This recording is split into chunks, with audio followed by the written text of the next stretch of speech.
need to be freed up from. And instead, by arming them, they're showing that they eventually intend for these National Guard troops to be the ones enforcing the law on the ground. Now, that's not certain yet, but that's where I think this is headed. One of the things that this reminds me of, especially, is Los Angeles, right? This is not the test case, right? We have seen this already before, and those National Guards troops had to be trained on how to deal with the population that was there, right? Because that's not exactly what they're, and the military folks, that's not exactly what they're trained for. I'm a military brat, I know this.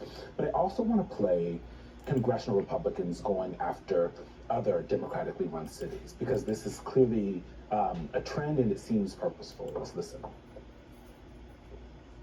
What's happening in D.C., this is easy. President Trump is showing bold and strong leadership. Hopefully, this is a harbinger of what we see in these liberally run cities across the country. We need to send in the troops, which is exactly what we're doing. We're going to support doing this in other cities if it works out in Washington, D.C. I think that this is an experiment that's probably needed in a lot of the Democrat-run cities in America. An experiment that's probably needed in a lot of Democrat-run cities in America. I mean, I remember when Republicans were the party of states' rights, right? DC's a little different, ain't no state.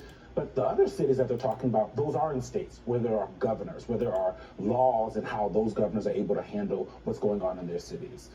That doesn't seem to be the case. What happened to states' rights? Where's that at? I mean, the Republican Party isn't necessarily known for ideological consistency, right? Oh, wait, I know that's, well, it's not anymore.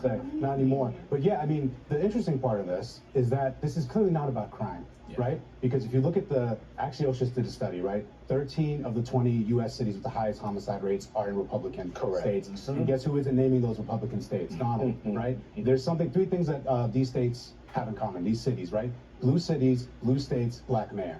It's like they ran it through a chat GPT. It was like, give me back the states, the cities that have these parameters, right? Because as we see, DC has a declining, violent crime rate, 30-year low, 26% down from this time last year to right now, right? And obviously with these National Guard troops, and generally, it's illegal for them to do any civilian law enforcement, right, under the Posse Comitatus Act, right? So he's pushing the envelope here on that front, as Miles has outlined.